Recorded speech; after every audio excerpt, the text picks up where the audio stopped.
Thank you so much for joining us, Dr. Yami. How are you? Oh my goodness, it's my pleasure to be here, and I'm so happy to be first of the day today. Thank you. Thank you. And for our audience members, please feel free to ask questions as we go. You can always put your questions in the comment section on Facebook or YouTube, and we'll try to get to them as we go along. So I'd love to start by learning about the impact of a healthy plant-based diet on you and your health. What happened for you when you made a change?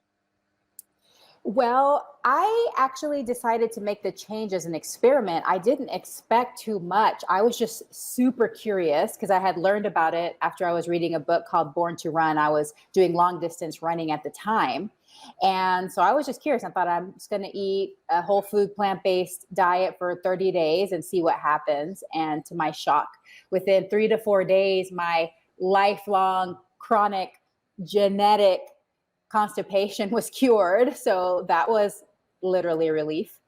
And I just felt really good. I know it's cliche, but I had so much energy. My mood felt stabilized. And then as the experiment went on, I started reading all the books and, the documentaries, watching the documentaries. And after the 30-day experiment, there was no turning back for me. And now myself, my children, and my husband, we've been eating a plant-based diet for over 11 years. That's incredible. How did this experience influence who you are as a physician and your practice of medicine?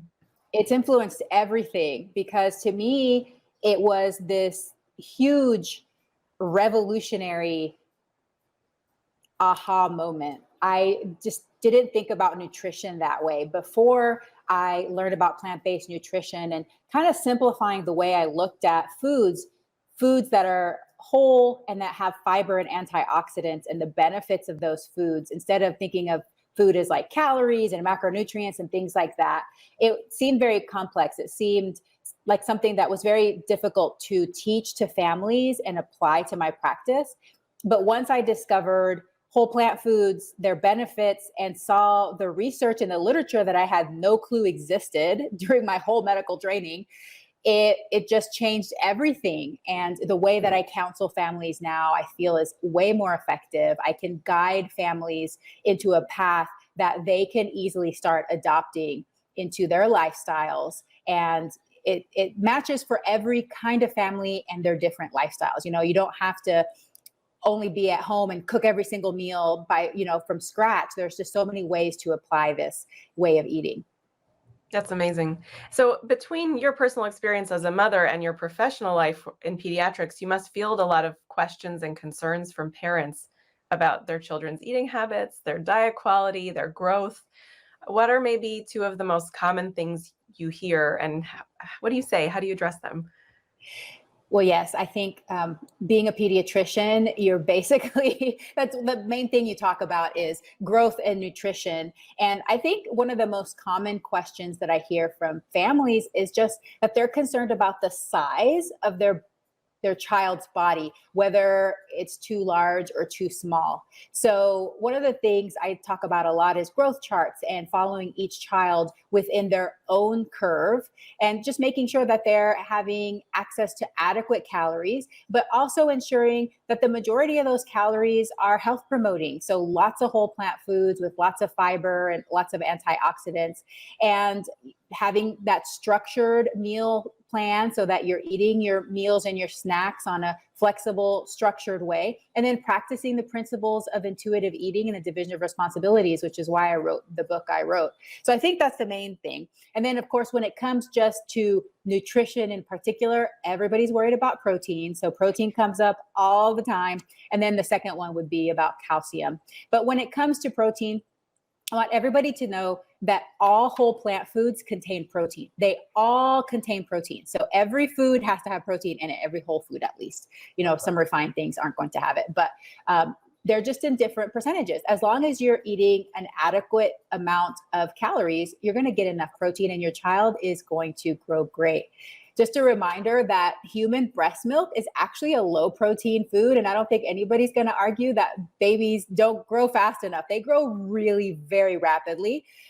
So protein is not a concern for me as long as children are deriving adequate calories from their foods.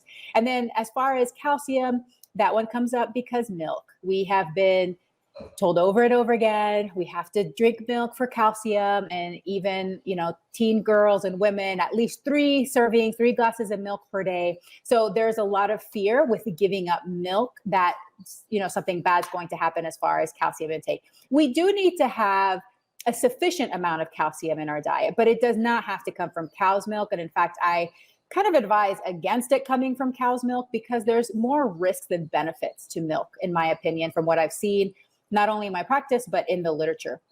So you could get it from fortified plant milk sources, but also calcium set tofu, beans, greens, lots of other places. And then it's very important to also remember that we can only make our bones strong through weight-bearing exercise as well.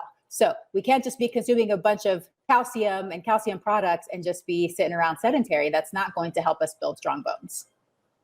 Yeah, when I take my kids to the pediatrician, we often talk about those 2 things, protein and calcium. And I always reiterate, the kids are eating tofu, they're eating seeds rich in all sorts of micronutrients. And it's just so hard, I think, for parents to have the conversation, especially if we don't know enough, to then talk to a doctor who also may not know or may only know what they know from medical school.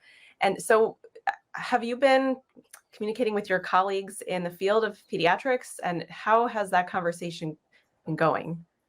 I do the best I can. I'm not a pushy person, so I'm not around, trying to educate everybody, but I do put all of my information, pretty much everything is for free on the internet. I do lots of videos, I'm on social media. I think the thing is that we're trained a certain way, and pediatricians especially, we're very protective of our patients, which is great. Like pediatricians, I think is the best specialty, but I'm a little biased. So we're very protective of our patients. We love our little patients, and we have fear. And so if you were taught in medical school and residency that a child must have 2 to 3 servings of dairy per day, and if not, bad things are going to happen, that is how you continue to practice. It took me my own journey and then delving into the research on my own to discover that wasn't the truth. It's something that you're taught, and medicine and medical education, it changes super slowly. So it's something we've been taught for decades and decades and decades. It's going to take a few more decades for this information to penetrate into medical education so that you're going to have more doctors that aren't stressed out when they encounter plant-based children. Got it. So let's talk about the average parent, even before we talk about plant-based families, people who are just trying to get more healthy foods into their children's mouths and bellies. What's a strategy that you recommend to encourage kids to enliven their lives with more wholesome plant foods? Yes, it's so simple, but it requires commitment. And that is the only way that we learn to like a food is through exposure, repetition, and consistency. You have to keep putting those foods on the table in front of your child without pressure. That's the key. You cannot pressure them to eat, but you have to keep exposing your child to those foods. Now, I may have a parent saying, well, I do. No, you don't, because data shows that most parents give up after 3 tries, the majority. There's even a good percentage that are giving up after 1 or 2 tries. So really, if you think about it, are you really? Okay. So that's the most important thing is exposure, repetition, consistency. You have to buy the food. You have to prepare the food. You got to put it in front of your child on the table without pressure. And that's where that division of responsibility really helps to know that the parent and the child have different roles. The parent's job is to decide what, when, and where. What are we going to eat, when, where are we going to eat it? The child then decides if they're actually going to eat it all and how much. And so you try not to cross into each other's autonomy. So don't let the kid tell you, no, I don't want that. Cook me this. That's becoming a short order cook. That's not helping them to explore these different flavors. But also, you're not going to cross into their autonomy and tell them you must finish that broccoli or you're not getting dessert. You need to have 2 more bites or you can't leave the table. That kind of pressure will backfire on you. Yeah, absolutely. And so then for families like mine who are feeding their kids a whole food plant-based diet, what's something about nutrition for kids that you think isn't widely known or that's really important to pay attention to when you're feeding only plants to your kids? Well, I'm not sure what's not widely known, but It is important that we are thinking about the whole picture and that there are some nutrients that maybe we need to think a little bit more deliberately about. We need to make sure that our children are getting enough B12. And it's not difficult to get it. We just have to be deliberate about it. If you don't feel like you're getting enough from fortified food products, then, a simple multivitamin with B12, there's some great multivitamins made for vegan children that have the B12 in there. The other thing that a lot of people aren't aware of is vitamin D. This is not important just for plant-based families, but a lot of omnivorous families, depending on where you live. I live in Washington State, and because our latitude is so high, this time of year, we're not getting any vitamin D from the sun. So if you're not getting it enough from fortified plant products, then getting a supplement there as well. And then the other thing I would say is young kids, like when we have our little toddlers, after they've been weaned from the breast or they're not on formula anymore, making sure that they're not getting too much fiber.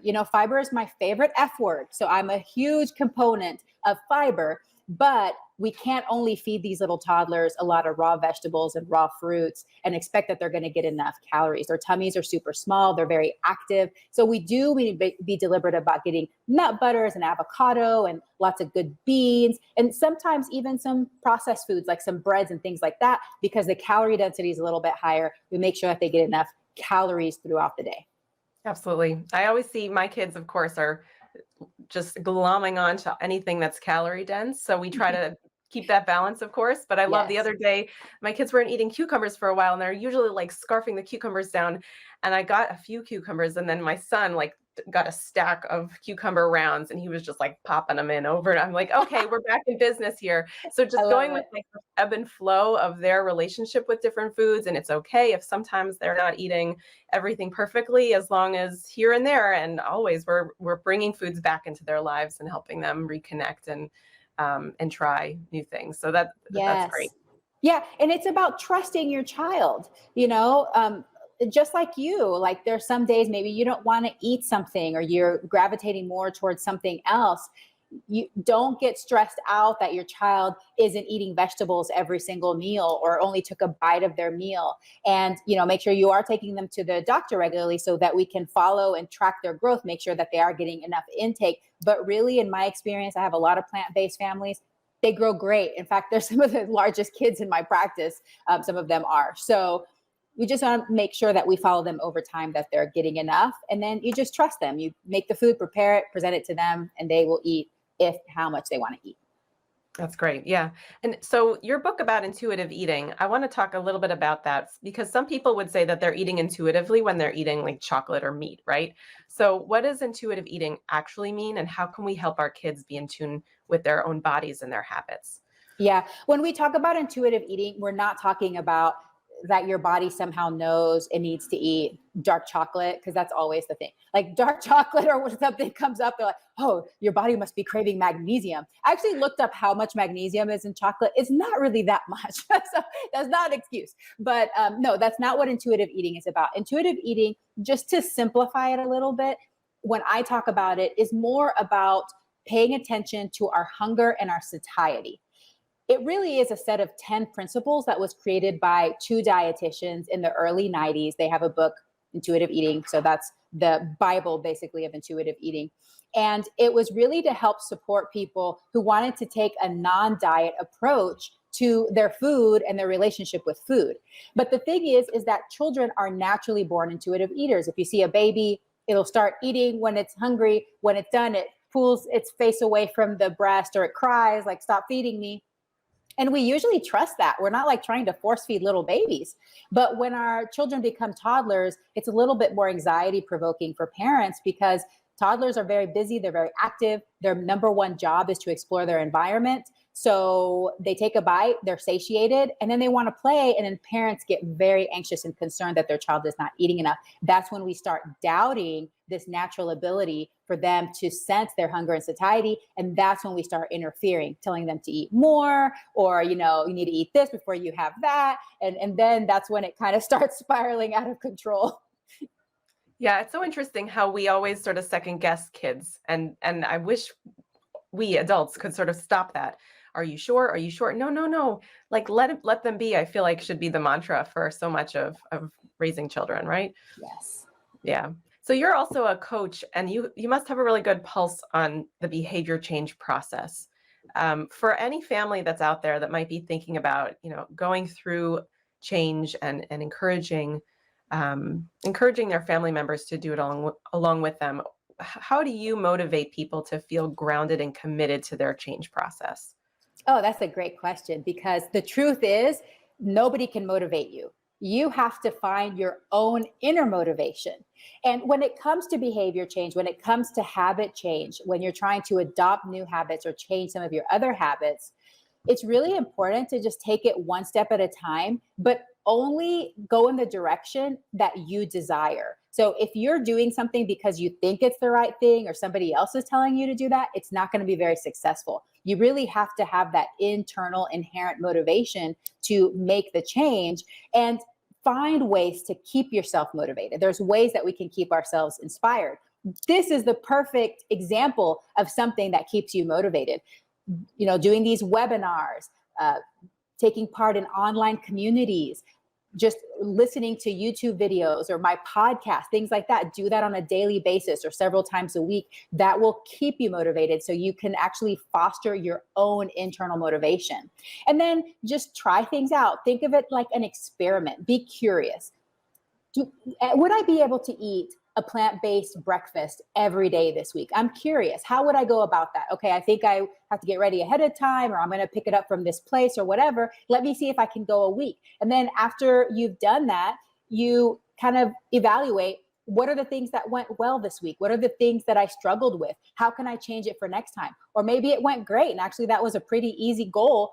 Okay, now I'm going to add lunches and I'm going to see if I can do a whole week of breakfast and lunches and go from there. So it's okay to give yourself time, approach it with curiosity, think of it as an experiment, and then have grace with yourself, because as humans, it really isn't easy for us to make habit and behavior changes because we want to stay comfortable. We want to stay safe. We don't want to do anything that causes discomfort. So it's going to take deliberate action and for you to regularly do things that inspire your inherent or internal motivation. Beautiful. Thank you. Thank you. I want to also spend a moment just talking about culture too and how important that is. And if I may, I heard your TED Talk, the chickpeas over chicken, Mm-hmm. and I loved you were talking about your experience growing up and your Panamanian roots and the influence of that experience and how animals were part of course, the diet, but also the lifestyle around you. Can you give some examples for how you fused your cultural identity with a whole food plant-based lifestyle, which is true for people from all over the world who are trying to find their voices and their identities in the midst of this form of. That's a great question. And I feel like my culture and my background and my experience actually helped me go plant-based easier. Because whenever I thought about at the beginning of that experiment, okay, how am I going to do this? I already knew I loved rice and beans because I grew up eating a lot of rice and beans. We eat a lot of beans in Panama, and a lot of delicious different beans. So that actually helped me because I was familiar with a lot of plant-based foods. And I feel like when I think back on my culture and what I ate growing up, all of my favorite foods were actually all the plant-based stuff. In Panama, our main staples are corn, we have rice, we have plantains, and we have yuca, which, oh my gosh, I love yuca so much. So all of those foods, like my favorite foods. And so it was really easy for me to transition, still being able to eat some of my favorite foods from childhood. But that experience of knowing that I can feel full and satisfied on those foods made it so that it didn't feel like it was going to be intimidating for me. And I feel like with lots of different cultures around the world, there's a really great base of plant-based foods. You can continue to eat those foods. But even if your culture, like say you're a standard American diet, and I would say that our culture in particular is one where we don't eat a lot of beans and things like that, you can still have your favorite foods. Like say you just love to eat pizza and things like that. And you can integrate the whole plant foods into that style and still keep all of your favorite foods. You don't have to completely change what you like to eat. And I think that's a really important concept. Like it's not like you're going to go from eating this kind of food to eating a completely different set of foods. You can just take the foods you love and make them more wholesome, more plant-based.